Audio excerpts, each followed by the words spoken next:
Hey everybody. Okay, so I promised you a video today talking about principles of Wiccan belief and the 161 laws, how they define us, and a few other points. Okay.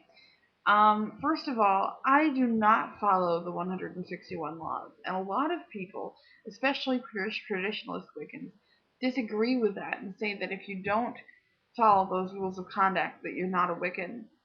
I disagree for a few reasons. And it's no disrespect to anybody who believes those. That's fine. But I don't think that it defines what Wicca is, because Wicca is a modern witchcraft movement based on ancient traditions, and based on many ancient traditions. Gardner studied in India. He did a lot of other studies, and it's pretty obvious that what he did in the New Forest Coven was only part of what he did to create Wicca, because there's Eastern traditions, there's Crowley's traditions in there. There's several different aspects that he used to create, and people have expanded on that. And there's nothing wrong with expansion. In fact, I think all religion evolves, and we can pretty much prove that quite easily. Anybody who's very rigid in their beliefs and isn't willing to evolve with the times and with the sciences, you know, I don't know. I don't want to make a judgment on other people's religions, but it's not for me. um, so the here's the short of it, okay? Gardner's tradition started in the 30s, okay? He was with the New Forest Coven, he claimed, for years before that. But I do believe he branched out his coven in, maybe it was later than that. Well, I know that in 1951 they put out the first book, the first nonfiction book. So, but he didn't actually expose the laws until 1957. So he must not have thought them that important if he didn't bring them out right away. There are snippets of them in some of his books, so it could be attributed to the New Forest Coven, but there are people who will claim that the New Forest Coven didn't even exist. So, whether or not it's true or not is, it's hard to say. Most of them are simply conduct laws. If you were to look up the 161 laws, there's a lot of different information there, but basically they talk about how to conduct yourself within the coven environment. It's not really, you know, a set of beliefs. It's more of a set of actions, way to act. We all know that culture changes, and back in 300 years ago, people had to be really scared about being witches. um, you know, they couldn't be open and honest with it. I mean, Salem witch trials, the several different witch burnings and hangings throughout Europe that happened hundreds of years ago. But that is few and far between. And in most developed countries, persecution of witches is done a lot differently. Instead of being killed, they'll simply be fired. And then we have organizations like the ACLU to back us up. If you look at Wicca in the United States, it's made great strides in the last 10 years even.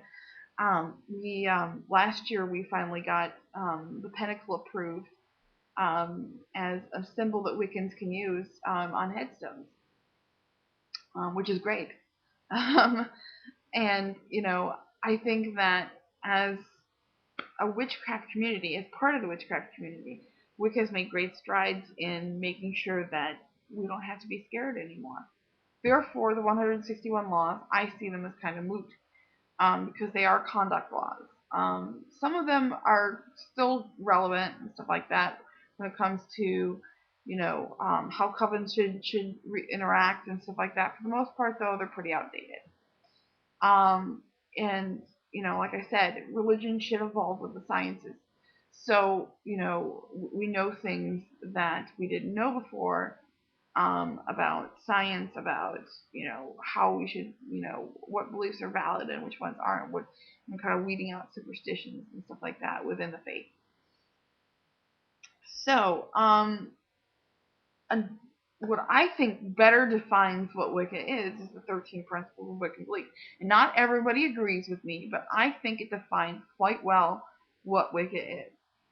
1974, American Council of Witches, set up by Carl Llewellyn. Everybody knows who he is. If you don't, look at Llewellyn Publishing because he started it.